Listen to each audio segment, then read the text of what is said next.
ಈ ಸೌಜನ್ಯ ಪ್ರಕರಣದಲ್ಲಿ 8,000 ಯೂಟ್ಯೂಬರ್ಸ್ಗಳನ್ನು ಬಳಸ್ಕೊಂಡಿದ್ದಾರಂತೆ. 8,000 ಯೂಟ್ಯೂಬರ್ಸ್, 400ಕ್ಕೂ ಹೆಚ್ಚು ಟ್ರೋಲ್ ಪೇಜ್ಗಳಂತೆ. ಏನ್ರಿ ಹೇಳೋದಕ್ಕೊಂದು ಇತಿಮಿತಿ ಬೇಡವಾ? ಆ ಸುವರ್ಣ ವಾಹಿನಿಯವರಿಗೆ ಒಂದು ಚೂರಾದರೂ ಪ್ರಜ್ಞೆ ಅನ್ನೋದಿದೆಯಾ? ಒಂದು ಚೂರಾದರೂ ಮಾಹಿತಿಯನ್ನು ಕಲೆ ಹಾಕಬೇಕು ಅನ್ನೋ ಪರಿಜ್ಞಾನ ಇಲ್ವಾ ಅವರಿಗೆ? ನೋಡಿ, ಅವ್ರು ಹಾಕ್ತಾರೆ, ಅವ್ರ ವೆಬ್ಸೈಟ್ನಲ್ಲಿ ಹಾಕ್ತಾರೆ 8,000 ಅಂತೆ. 8,000 ಅಂತೆ ಟ್ರೋಲ್ ಪೇಜ್ಗಳಂತೆ, ಇನ್ಫ್ಲೂಯೆನ್ಸರ್ ಅಂತೆ. ಏನ್ರಿ ಮಾತಾಡೋದಕ್ಕೊಂದು ಅರ್ಥ ಇಲ್ವೇನ್ರಿ? ಇಡೀ ಭಾರತ ದೇಶದಲ್ಲಿ ಅತ್ಯಂತ ಕಡಿಮೆ ಯೂಟ್ಯೂಬರ್ಸ್ ಇರೋದು ಕರ್ನಾಟಕದಲ್ಲಿ. ಇಡೀ ಭಾರತ ದೇಶದಲ್ಲಿ ಅತ್ಯಂತ ಕಡಿಮೆ ಯೂಟ್ಯೂಬರ್ಸ್. ಇವತ್ತೆಲ್ಲ ಯೂಟ್ಯೂಬರ್ಸ್ ಕನ್ನಡದಲ್ಲಿ ಲೆಕ್ಕ ಹಾಕಿದ್ರೆ 100 ದಾಟೋದಿಲ್ಲರಿ, 100 ದಾಟೋದಿಲ್ಲ. ಅದರಲ್ಲಿ ಕೆಲವರು ಮೇನ್ ಆಗಿರುವಂಥವರು 10ರಿಂದ ಒಂದು 15 ಜನ ಇರ್ಬೋದು. 8,000 ಯೂಟ್ಯೂಬರ್ಸು ಅಂತ ಹೇಳ್ತಾರಲ್ಲ, ಸ್ವಲ್ಪನಾದರೂ ಪರಿಜ್ಞಾನ ಇರಬೇಕ್ರಿ. ಮಾತನಾಡಬೇಕಾದ್ರೆ ಪರಿಜ್ಞಾನ ಇರಬೇಕು. ಏನು ಸಿಕ್ಕಿದ್ರೆ ಅದು ಮಾತಾಡೋದು, ಏನು ಸಿಕ್ಕಿದ್ರೆ ಅದು ಮಾತಾಡೋದು. ಸಮೀರ್ ವಿಡಿಯೋ ವೈರಲ್ ಆಗೋದಕ್ಕೆ ಯೂಟ್ಯೂಬರ್ಸ್ಗಳನ್ನ ತಗೊಂಡ್ರಂತೆ, ಏನೋ ಟ್ರೋಲ್ ಪೇಜ್ಗಳನ್ನು ತಗೊಂಡ್ರೆ. ಎಷ್ಟು ಟ್ರೋಲ್ ಪೇಜ್ಗಳಿದ್ದಾರೆ ಕನ್ನಡದಲ್ಲಿ? ಎಷ್ಟು ಟ್ರೋಲ್ ಪೇಜ್ ಇದ್ದಾವೆ? ಎಷ್ಟು ಫೇಸ್ಬುಕ್ ಪೇಜ್ಗಳಿದ್ದಾವೆ? ಲೆಕ್ಕ ಹಾಕಿದ್ದೀರಾ?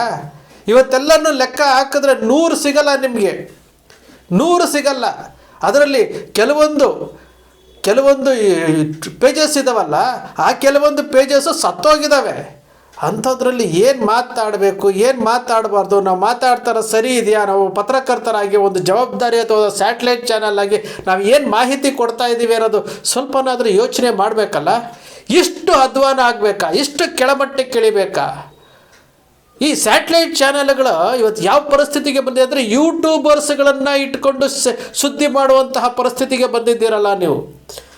ಯೂಟ್ಯೂಬರ್ಸ್ನ ಇಟ್ಕೊಂಡು ಸುದ್ದಿ ಮಾಡ್ತಾ ಇದ್ದೀರಲ್ಲ, ನಿಜಕ್ಕೂ ತಲೆ ತಗ್ಗಿಸುವಂತಹ ಕೆಲಸ ಅಲ್ವಾ ನಿಮ್ಮದು? ವಸ್ತುನಿಷ್ಠವಾದಂತಹ ವಿಚಾರಗಳನ್ನು ಕೊಡಿ. ಒಂದು ಚಾನಲ್ಗಳಲ್ಲಿ ಕೂತ್ಕೊಂಡು ನೀವು ಒಂದು ಧರ್ಮದ ವಿರುದ್ಧ ಮಾತನಾಡ್ತೀರಿ, ಇಲ್ಲಿ ಏನೋ ಒಂದು ಯೂಟ್ಯೂಬರ್ಸ್ಗಳ ಬಗ್ಗೆ ಮಾತನಾಡ್ತೀರಿ, ಮತ್ತೊಂದು ಏನು ರಾಷ್ಟ್ರವಾದಿ ಪತ್ರಕರ್ತರು ಅಂತ ಹೇಳ್ತಿದ್ದೀವಿ. ಯಾವುದನ್ನು ಲಿಂಕ್ ಮಾಡಲಿಕ್ಕೆ ಹೊರಟಿದ್ದೀರಿ? ಯಾವುದನ್ನು? ಒಂದು ರೀತಿ ನೀತಿ ಬೇಡವಾ? ಒಂದು ಚಾನಲ್ ನಡೆಸ್ತಾ ಇದ್ದೀವಿ ನಾವು, ಒಂದು ಕರೆಕ್ಟಾಗಿ ಜನರಿಗೆ ಮಾರ್ಗದರ್ಶನ ಕೊಡಬೇಕು, ಕರೆಕ್ಟ್ ಆದಂಥ ವಿಚಾರಗಳನ್ನು ಕೊಡಬೇಕು ಅಂತೇಳಿ ಸ್ವಲ್ಪನಾದರೂ ಪರಿಜ್ಞಾನ ಇಲ್ವಾ ನಿಮಗೆ? ಪರಿಜ್ಞಾನ ಅನ್ನೋದೇ ಇಲ್ವಾ? ಅಷ್ಟಕ್ಕೂ ನೀವೆಲ್ಲನೂ ಏನು ಮೊನ್ನೆ ಬಂದವರ? ಪಬ್ಲಿಕ್ ಟಿ ವಿಯ ರಂಗಣ್ಣ 13 ವರ್ಷಗಳಿಂದ ಪಬ್ಲಿಕ್ ಟಿ ವಿ ಮಾಡ್ತಾ ಇದ್ದಾರೆ. ಅದಕ್ಕಿಂದೆ ಸುವರ್ಣ ವಾಹಿನಿಯಲ್ಲಿದ್ದರು, ಅದಾದಮೇಲೆ ಕನ್ನಡಪ್ರಭದಲ್ಲಿದ್ದರು, ಕ್ರೈಮ್ ರಿಪೋರ್ಟರ್ ಆಗಿದ್ದರು. ಇಷ್ಟೆಲ್ಲ ಅನುಭವ ಇರುವಂತಹ ಪಬ್ಲಿಕ್ ಟಿ ವಿಯ ರಂಗಣ್ಣ ನಾನು ಏನು ಮಾತಾಡ್ತಾ ಇದ್ದೀನಿ ಅನ್ನೋದು ಗೊತ್ತಿಲ್ಲ ಅವರಿಗೆ. TV9ನ ರಂಗನಾಥ್ ಭಾರದ್ವಾಜ್ ಸುಮಾರು 25 ವರ್ಷಗಳಿಂದ ಚಾನಲ್ ಯಾವತ್ತು ಪ್ರಾರಂಭ ಆಯಿತು, ಈ TV ಯಿಂದ ಪ್ರಾರಂಭ ಮಾಡಿಕೊಂಡು TV9ಗೆ ಬಂದು ಮತ್ತೆ ಸಮಯಕ್ಕೆ ಹೋಗಿ ಮತ್ತೆ ಇನ್ನೊಂದಕ್ಕೆ ಹೋಗಿ ಮತ್ತೆ TV9ಗೆ ಬಂದಿದ್ದಾರಲ್ಲ, ಇವರಿಗೆಲ್ಲನೂ ಜವಾಬ್ದಾರಿ ಅನ್ನೋದಿಲ್ವಾ? ಅನುಭವ ಇಲ್ವಾ ಇವರಿಗೆ? ನಾವೇನು ಮಾತಾಡ್ತಾ ಇದ್ದೀವಿ, ಯಾರನ್ನು ಉಳಿಸೋದಕ್ಕೋಸ್ಕರವಾಗಿ ಯಾಕೆ ನಿಮ್ಮ ತನಗಳನ್ನು ಕಳ್ಕೊಳ್ತಾ ಇದ್ದೀರಿ? ನಿಜಕ್ಕೂ ನಮಗೆ ಒಂದು ಥರ ನಮ್ಮ ಕನ್ನಡದ ಪತ್ರಿಕೋದ್ಯಮ ಈ ಹಂತಕ್ಕೆ ತೆಗೆದುಕೊಂಡು ಹೋಗ್ಬಿಟ್ರಲ್ಲ ಇವರು, ಈ ಹಂತಕ್ಕೆ ತೆಗೆದುಕೊಂಡು ಹೋಗ್ತಾ ಇದ್ದಾರಲ್ಲ ಅಂತೇಳಿ ನಮಗೆ ತಲೆ ತಗ್ಗಿಸುವಂತಹ ಕೆಲಸಕ್ಕೆ ಒಂದೊಂದು ಚಾನಲ್ಲು ನ್ಯಾಷನಲ್ ಚಾನಲ್ ಅಂತೆ, ರಿಪಬ್ಲಿಕ್ ಕನ್ನಡ. ಆ ರಿಪಬ್ಲಿಕ್ ಕನ್ನಡದವ್ರು ನಾವು ಏನು ಮಾಡ್ತಾ ಇದ್ದೀವಿ ಅನ್ನೋದೇ ಗೊತ್ತಿಲ್ಲ ಅಲ್ರಿ. ಯಾವ ವಿಚಾರವನ್ನು ಪ್ರಸ್ತಾಪ ಮಾಡಬೇಕು? ದೇಶದಲ್ಲಿ ಎಂತೆಂತಹ ಸಮಸ್ಯೆಗಳಿದೆ. ರೈತರ ಸಮಸ್ಯೆ ಇದೆ, ಯುವಕರ ಸಮಸ್ಯೆ ಇದೆ, ಹೆಣ್ಣು ಮಕ್ಕಳ ಬಗ್ಗೆ ಸಮಸ್ಯೆ ಇದೆ, ರಸ್ತೆಗಳಿಲ್ಲ, ಭ್ರಷ್ಟಾಚಾರ ಮಿತಿ ಮೀರಿದೆ. ಇಂಥಗಳ ಬಗ್ಗೆ ಚರ್ಚೆ ಮಾಡ್ರಯ್ಯ ಅಂತಂದರೆ ಯೂಟ್ಯೂಬರ್ಸ್ನ ಇಟ್ಕೊಳ್ಳೋದಂತೆ, ಕುತ್ಕೊಳ್ಳೋದಂತೆ, ಚರ್ಚೆ ಮಾಡೋದಂತೆ, ಅವ್ರ ಹತ್ರ ಹೇಳ್ಸೋದಂತೆ, ಇವ್ರನ್ನೇ ಟ್ರೈನಿಂಗ್ ಮಾಡಿ ಕರ್ಕೊಂಬರೋದಂತೆ, ಕತೆ ಇವ್ರದ್ದೇ, ಚಿತ್ರಕಥೆ ಇವ್ರದ್ದೇ, ಸಂಭಾಷಣೆ ಇವ್ರದ್ದೇ ಟೆಲಿಕಾಸ್ಟು, ಇವ್ರದ್ದೇ ಎಡಿಟಿಂಗು, ಎಲ್ಲ ಇವ್ರದ್ದೇ. ಯಾವ ಸಂದೇಶ ಕೊಡ್ತಾ ಇದ್ದೀರಿ? ಯಾಕೆ ನಿಮ್ಮನ್ನು ನಂಬ್ತಾ ಇಲ್ಲ? ನಿಮ್ಮನ್ನು ಯಾಕೆ ಜನ ನಂಬ್ತಾ ಇಲ್ಲ? ಇನ್ನೂ ಯಾಕೆ ಆ TRP ಲೆವೆಲ್ಲು ಇವತ್ತು 20-30ಕ್ಕೆ ಯಾಕೆ ಇಳಿಸಿದ್ದಾರೆ? ಯಾತಕ್ಕೆ ನೀವು ಸುವರ್ಣ ವಾಹಿನಿ, ರಿಪಬ್ಲಿಕ್ಕು, ಪವರ್ TV ನೀವೆಲ್ಲನೂ ಬಾಯ್ ಬಡ್ಕೊಳ್ತಾ ಇದ್ದೀರಲ್ಲ, ಯಾತಕ್ಕೆ ನಿಮ್ಮನ್ನು ಕೊನೆ ಸ್ಥಾನದಲ್ಲೇ ಕೂರಿಸಿದ್ದಾರೆ? ನಿಮ್ಮನ್ನು ಲೆಕ್ಕಕ್ಕೆ ಇಟ್ಕೊಂಡಿಲ್ವಲ್ಲ ಜನ, ಆದರೂ ಸಹ ನಿಮಗೆ ಬುದ್ಧಿ ಬರ್ತಾ ಇಲ್ಲ ಅಂತಂದರೆ ಇದು ನಮ್ಮ ರಾಜ್ಯದ ದುರಂತವೋ ದೌರ್ಭಾಗ್ಯವೋ ಗೊತ್ತಿಲ್ಲ. ಒಂದು ಸುದ್ದಿ ಹೇಳಬೇಕು ಅಂತಂದರೆ ಸುಳ್ಳು ಸುದ್ದಿಗಳನ್ನು ಹಬ್ಬಿಸಿ ಈ ಸುಳ್ಳು ಸುದ್ದಿಗಳ ಫ್ಯಾಕ್ಟ್ರಿಗಳಾಗಿ ತಯಾರಾಗಿದ್ದೀರಿ. ಸ್ವಲ್ಪ ಯೋಚನೆ ಮಾಡಿ. ಕನ್ನಡದಲ್ಲಿ 8,000 ಯೂಟ್ಯೂಬರ್ಸ್ ಇದ್ದಾರಾ? 8,000 ಯೂಟ್ಯೂಬರ್ಸು, 8,000. ಆಶ್ಚರ್ಯ ಆಗುತ್ತೆ. 8,000 ಯೂಟ್ಯೂಬರ್ಸು ಸೌಜನ್ಯ ಕೇಸ್ನಲ್ಲಿ ಕೆಲಸ ಮಾಡ್ತಾ ಇದ್ದಾರಂತೆ. 500ಕ್ಕೂ ಹೆಚ್ಚು ಟ್ರೋಲ್ ಪೇಜ್ಗಳು ಕೆಲಸ ಮಾಡ್ತಾ ಇದ್ದಾವಂತೆ. ಲೆಕ್ಕ ಹಾಕಬೇಕಲ್ಲ. 8,000 ಯೂಟ್ಯೂಬರ್ಸ್ ಇದ್ದಾರೆ ಅಂತ ಒಂದು ಲಿಸ್ಟ್ ಆದರೂ ಕೊಟ್ಬಿಟ್ರೆ ನಾವು ನೋಡಿ ಕಣ್ ತುಂಬ್ಕೊಂಡ್ಬಿಡ್ತೀವಿ. ನಾವು ಇಡೀ ದೇಶದಲ್ಲಿ ಕರ್ನಾಟಕನೇ ಅತ್ಯಂತ ಕೊನೆಯ ಸ್ಥಾನದಲ್ಲಿ ಯೂಟ್ಯೂಬರ್ಸ್ ಇರುವಂಥದ್ದು. ಇವ್ರಿಗೆಲ್ಲ ಯಾರು ಮಾಹಿತಿ ಕೊಡ್ತಾರೆ? ಇವ್ರಿಗೆಲ್ಲ ಯಾರು ದಾರಿ ತಪ್ಪಿಸ್ತಾರೆ? ನಿಜಕ್ಕೂ ನಾವು ಏನೋ ಬುದ್ಧಿವಂತರು ಪತ್ರಕರ್ತರು, ಇವ್ರು ಯಾರೋ ಸ್ಯಾಟಲೈಟ್ ಚಾನಲ್ಗಳವರು ಬುದ್ಧಿವಂತರು ಅಂತ ತಿಳ್ಕೊಂಡಿದ್ವಿ. ಇವರು ನೋಡ್ತಾ ಇದ್ರೆ ಕಾಮಿಡಿ ಆಗತ್ತೆ ರೀ, ಕಾಮಿಡಿ ಆಗುತ್ತೆ. ಎಲ್ಲೋ ಒಂದು ಕಡೆ ಗಲಭೆ ಆಗುತ್ತೆ, ಎಲ್ಲೋ ಒಂದು ಕಡೆದಾಗುತ್ತೆ, ದಿಢೀರಂತ ಹೋಗ್ಬಿಡೋದು. ಅಲ್ಲಿರುವಂತಹ ಆ್ಯಂಕರ್ಗಳು ಒಂಥರ ಕಾಮಿಡಿ ಪೀಸ್ಗಳಾಗಿ ಕಾಣ್ತಾ ಇದ್ದೀರಿ, ಕಾಮಿಡಿ ಪೀಸ್ಗಳಾಗಿ. ಬೇಕಾ ಇವೆಲ್ಲನೂ? ಇವೆಲ್ಲ ಬೇಕಾ? ಇದು ನಮ್ಮ ರಾಜ್ಯದ ದುರಂತವೋ ದೌರ್ಭಾಗ್ಯವೋ ಗೊತ್ತಿಲ್ಲ ಸ್ನೇಹಿತರೆ. ಆದರೆ ಬದಲಾವಣೆ ಮಾಡಬೇಕಾಗಿರೋದು ಯಾರನ್ನು ಗೊತ್ತಾ? ಭ್ರಷ್ಟ ರಾಜಕಾರಣಿಗಳನ್ನಲ್ಲ, ಭ್ರಷ್ಟ ಕಾರ್ಯಾಂಗ ವ್ಯವಸ್ಥೆಯಲ್ಲಿರುವಂಥ ಭ್ರಷ್ಟ ನೌಕರನಲ್ಲ. ನಾವು ಬದಲಾವಣೆ ಮಾಡಬೇಕಾಗಿರುವಂಥದ್ದು ಇಂಥವ್ರನ್ನ. ಯಾಕೆಂದರೆ ಇಂಥವರು ತಮಗೆ ತಾವೇ ಸೆಲ್ಫ್ ಪ್ರಮೋಷನ್ ಮಾಡ್ಕೊಂಡ್ಬಿಟ್ಟಿದ್ದಾರೆ. ನಾವೇ ಮೇಯ್ನು, ನಾವು ಸ್ಯಾಟಲೈಟ್ ಚಾನಲ್ಗಳವರೇ ಮೇಯ್ನು, ನಾವು ಹೇಳಿದ್ದೇ ಸರಿ. ಯಾಕೆ?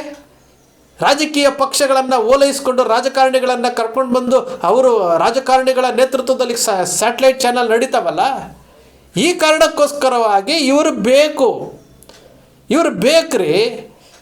ಇವತ್ತು ಕನ್ನಡದಲ್ಲಿ ಲೆಕ್ಕ ಹಾಕಿದ್ರೆ 6-7 ಚಾನಲ್ ಇಲ್ಲರಿ. ಲೆಕ್ಕ ಹಾಕಲ್ರಿ. TV9 ಒಂದು, ಅದು ಪಬ್ಲಿಕ್ TV ಒಂದು, ಸುವರ್ಣ ವಾಹಿನಿ, news 18, TV5, news first, republic Kannada, guarantee news.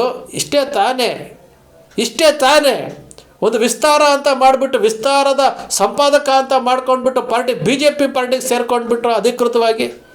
ಇಲ್ಲಿ ರಾಷ್ಟ್ರವಾದಿ ಪತ್ರಕರ್ತ ಅಂತೇಳಿ 24 ಗಂಟೆ BJPನ ಓಲೈಕೆ ಮಾಡೋದಾಯಿತು. Republic ಕನ್ನಡದವರು ಓಪನ್ನಾಗಿ BJPಗೆ support ಮಾಡೋದಾಯಿತು. ಮತ್ತು ಇವರ ಬದ್ಧತೆ ಏನಿದೆ ರೀ? ಇವರ ಬದ್ಧತೆ ಏನಿದೆ? ಇವರ ನೈತಿಕತೆ ಏನಿದೆ? ಇವರ ಮೌಲ್ಯಗಳು ಏನಾಗ್ತಾ ಇದೆ? ಒಬ್ಬ ಹೆಣ್ಣು ಮಗಳಿಗೆ ಅನ್ಯಾಯ ಆಗ್ತಾ ಇದೆ, ನ್ಯಾಯ ಕೊಡಿಸ್ಬೇಕು ಅಂತ ಹೋರಾಟ ಮಾಡ್ತಾ ಇದ್ದಾರೆ. SIT ರಚನೆ ಆಗಿದೆ. ಈ ರೀತಿಯಾದಂಥ ಸುಳ್ಳು ಸುದ್ದಿಗಳನ್ನು ಹಬ್ಬಿಸಿ, ಈ ರೀತಿಯಾದ ಸುಳ್ಳು ವರದಿಗಳನ್ನು ಕೊಟ್ಟು ಯಾವ ಹಂತಕ್ಕೆ ಹೋಗ್ತಾ ಇದ್ದೀರಿ ನೀವು? ಯಾವ ಹಂತಕ್ಕೆ ತೆಗೆದುಕೊಂಡು ಹೋಗ್ತಾ ಇದ್ದೀರಿ? ತಲೆ ಇರಬೇಕಲ್ಲ. ದೇವರು ಎಲ್ಲರಿಗೂ ಬುದ್ಧಿ, ತಲೆಯಲ್ಲಿ ಒಂದಷ್ಟು ಬುದ್ಧಿ ಕೊಟ್ಟಿರ್ತಾನೆ. ಆ ಬುದ್ಧಿನ ಬಳಸ್ಕೊಳ್ಳಿ. ನಿಮ್ಮ ರೆವೆನ್ಯೂಗೋಸ್ಕರ, ನಿಮ್ಮ TRPಗೋಸ್ಕರವಾಗಿ ಏನೇನೋ ಸುದ್ದಿಗಳು ಹಾಕ್ಬೇಡ್ರಿ. ಏನೇನೋ ಸುದ್ದಿಗಳನ್ನು, ಸುಳ್ಳು ಸುದ್ದಿಗಳನ್ನು ಹಬ್ಬಿಸ್ಬೇಡ್ರಿ. 8,000 ಅಂತೆ ಅವ್ರದ್ದೇ ವೆಬ್ಸೈಟಿಂದು, ಅವ್ರದ್ದೇ ವೆಬ್ಸೈಟ್ ಹಾಕಿದ್ದಾರೆ ನೋಡಿ. 8,000 ಯೂಟ್ಯೂಬರ್ಸ್ ಅಂತೆ.